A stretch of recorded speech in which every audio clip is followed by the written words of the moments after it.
Welcome once again to my channel. My name is Msimet Alex, and in today's tutorial session, we are basically going to talk about the law of sale of goods. And under the law of sale of goods, specifically, I want to appreciate the doctrine or the dogma of Nemo that called non-habit. What is entailed thereunder, what is the general rule, and what are the exceptions. Just like we know every general rule has exceptions, then we must appreciate what does the law provide under or for that doctrine of Nemo that called non-habit.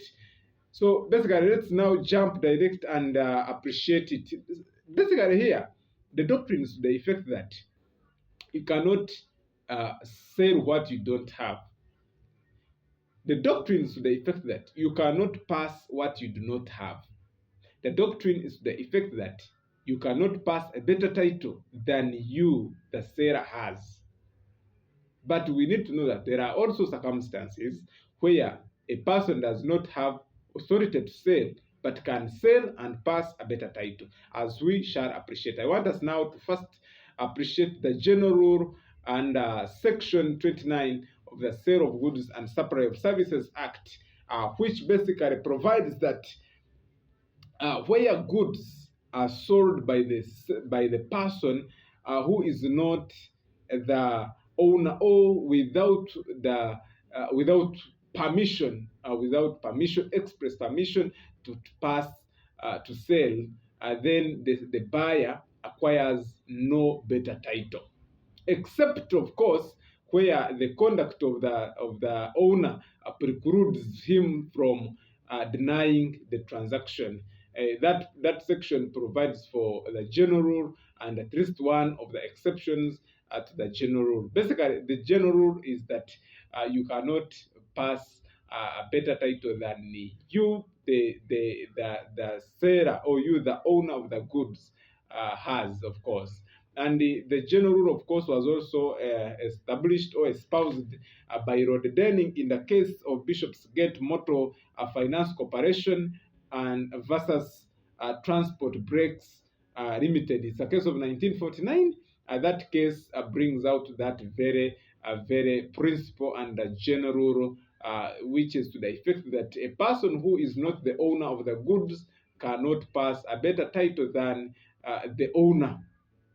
That case brings it out very well that a person cannot pass a better title than he himself has. Of course, that all means the same. Of course, the same case, of course, brings out an exception. We shall appreciate it as we move further with our discussion. So that is the general rule. I think now we need to now proceed and look at circumstances under which a person can pass a better title. We have just appreciated that the general rule is that you can't pass a better title than you, the seller, or than the owner has. But we need to keep in mind that there are other exceptions where a person can pass a better title than he himself has. Or where a person can pass a better title even when that person does not have the authority to sell goods, even when the person, depending on the circumstances surrounding the case, you can infer and say, according to this and this, as we are going to appreciate. Number one, of course, I want to first bring you the obvious one that most of us have gone through in the market overt. When you go to the market overt, you don't even need to know whether goods are stolen or not, but you buy. The law presumes that all goods are bought in the market, our market, the Owino, any market, that those goods are owned legally. So unless otherwise, of course, but the law presumes that such goods are legally owned, and therefore any person selling such goods can pass a better title to that effect. Of course, now I want also to take you to another exception where a sale is conducted by a mercantile agent. Who is a mercantile agent? A mercantile agent is that person who has been dealing as an agent of the principal in any other transaction here and there. But of course, when it comes to transfer of title, we are basically looking at him transferring a title when he or she did not have authority from the owner of the goods or from the principal of the good, from the owner, of course, who is the principal. Under this circumstance, of course, if you want to show that you actually bought from the mercantile agent and therefore passed a better title, you need to prove that, number one, that he owned goods at that point, where he was in possession of the goods at that point when the person bought goods, when he sold goods. That is one of the points that you must prove. And number two, you must prove that he has been acting as an agent to the principal. It has been his course of business as an agent. There you can also infer and say this person passed a better title. So once you've proved that two, one, I said that he has been dealing, it has been his course of business, and two, he was actually in possession of the goods at that point when he sold them. Then he can pass a better title to that effect. Of course, I will implore you to read the case of Symbion East Africa Printers Limited versus Kasembu Gu and another. It's a case of 2008. That case will bring out the exact principle that we are dealing at, where this person has been acting as an agent, of course, as a mercantile agent, and therefore, of course, because he did not have authority, but at the end of the day, he passed, he sold goods, and as if you base on the general rule, then we would say that he had not passed a better title, but because at that point in time, he had been acting as an agent.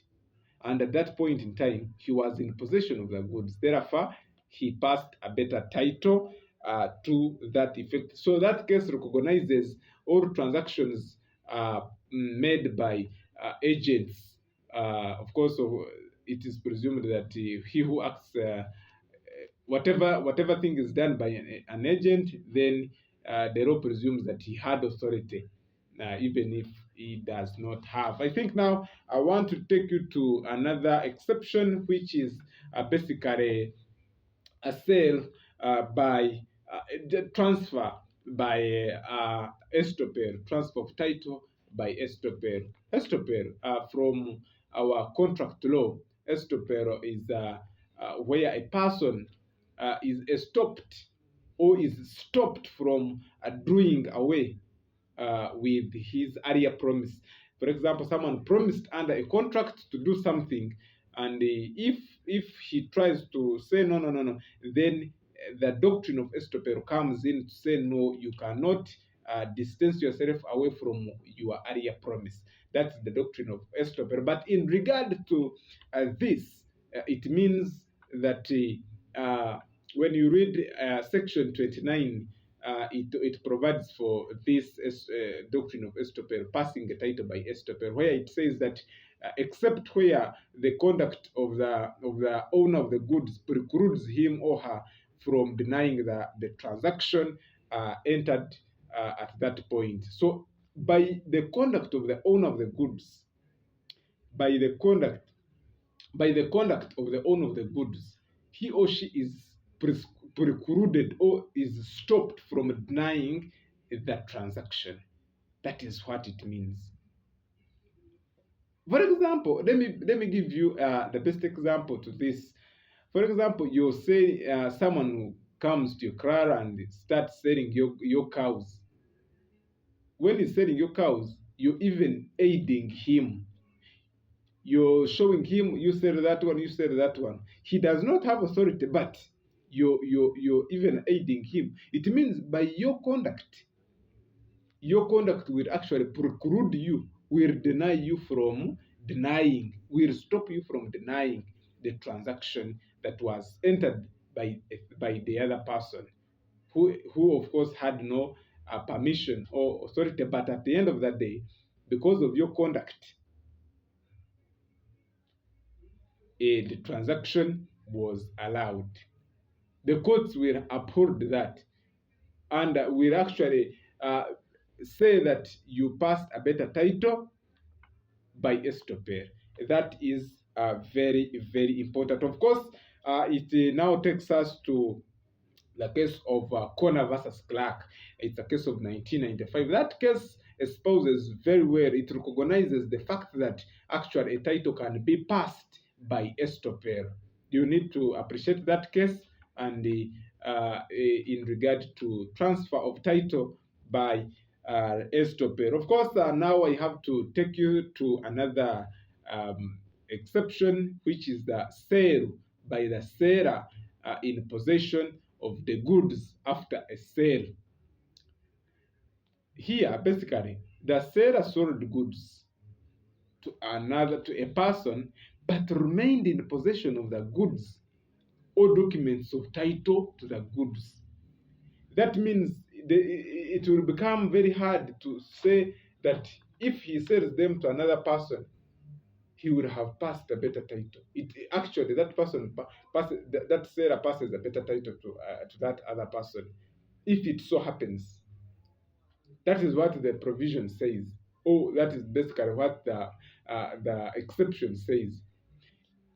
If X sells a car to Y, but X remains in possession of the car, even documents of title to the car, then X sells the car to M, then M will have obtained a better title to the goods. That means Y will only sue to recover damages or to recover his money only as the creditor. That is what basically it means at that effect. That is very important that you need to appreciate. A sale by the seller in possession after a sale. It is provided for under the Sale of Goods and Supply of Services Act under Section 32. It provides that where the seller who has sold goods continues to be in possession of the goods or documents of title, if that person pledges the goods, then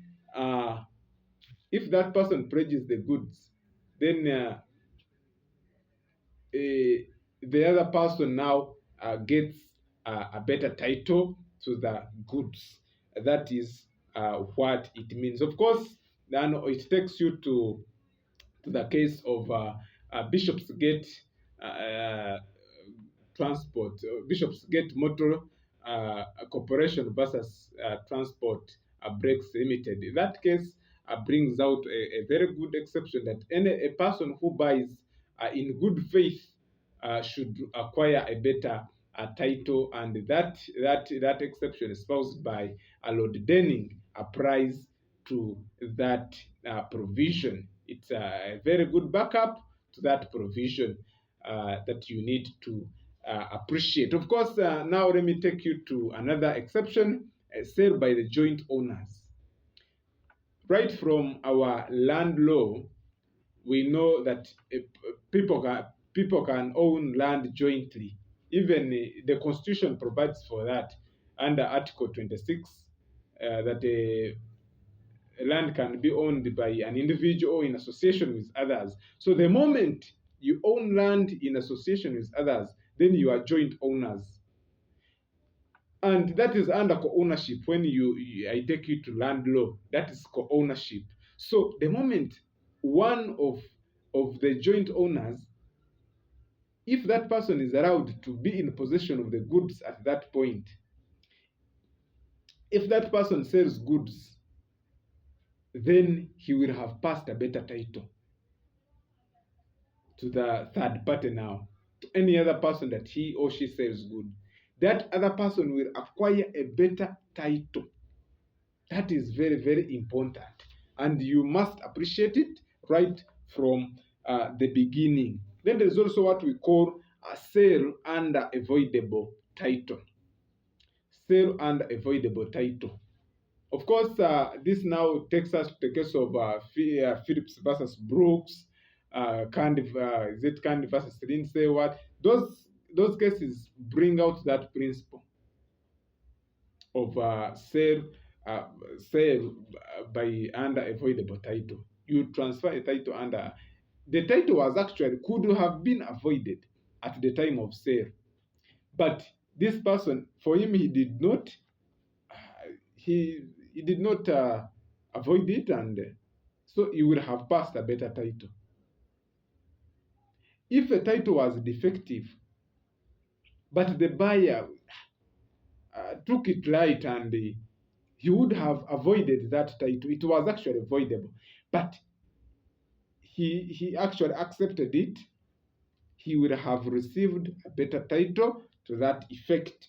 I would have to take you to Section 30 of the Sale of Goods and Supply of Services Act, which provides for sale and avoidable title. And it provides that where a seller has avoidable title, but the title was not avoided at the time of sale, then the law presumes, of course, that the buyer who bought in good faith acquires a better title. That is very, very important, that you need to appreciate right from the start. So now I want also to take you to the another exception. There is what we call a sale by the buyer in possession after an agreement to sell. A sale by the buyer in possession after an agreement to sell. For example, as person X agreed with Y, and then of course X gave the car to Y, but it is of course under an agreement to sell. And then if Y sells that car, he will have passed a better title. That means X will only sue to recover, just to recover, let's say, money that may be equivalent to the car, but X cannot sue the person, the current person in possession of the car. That is basically what it means. And then, of course, as I earlier said, Section 32, subsection 2, and we shed light on that. And of course, you also have to bring in the case of Bishopsgate, that second exception. In that case, where Lord Denning stated that any person who buys in good faith, that person must acquire a better title to that effect. That brings it out very, very well. And then I think we need to also look at sale by the court order. Sale by the court order, as we all know, after getting judgment in your favor, you've been awarded damages, and if the person to whom damages were awarded against, if that person does not, let's say, do in accordance with the order, court has a right to order that some of the assets of that person to be confiscated and sold to pay the debts. That is a good example that I can bring out on that exception, sale by under a court order. You enter the court, enter the judgment that you pay amount X to let's say James, but that amount has never been paid. Court can now, the person, the beneficiary can now petition to court, and court will issue order that some of the assets of that person, of James, be sold to pay the debts in regard to the earlier judgment that was entered. That is very, very important. Then as we wrap it up, we need to know what happens when a title is transferred through theft through fraud, or basically the effect of fraud or theft to a title. Of course, that one you need to appreciate section 31, subsection 1 and subsection 2 of the Sale of Goods and Supply of Services Act. It will actually shed light to that effect. Of course, the transaction becomes, of course, null and void at the moment there is effect of fraud. There is at the moment there is fraud and and theft. The title becomes defective. So appreciate that section. Appreciate the all provisions that I cited herein, and make sure that you're good and you can actually discuss the doctrine of Nemo that Quod Harbet when it comes into to an exam. Of course, this is a very good area that most lecturers usually examine, so you must give it all your attention and appreciate whatever we've said. We started from section 29, we went to section we went to section 31, we looked at section 32, we looked at section 30, we looked at the exceptions still within section 29, where there is estoppel. So please, I encourage you to appreciate all those provisions. They will guide you with reference to appreciating the doctrine of Nemo dat Quod non habet. Also, as a matter of fact, you need to appreciate the jurisprudence by Roddening in the case of Bishopsgate Motor Corporation Limited versus Transport Gate, Transport Breaks Limited. That case will give you a light into that effect. Otherwise, thank you so much. I encourage you to subscribe, share with friends, and let's, of course, learn together. Thank you so much.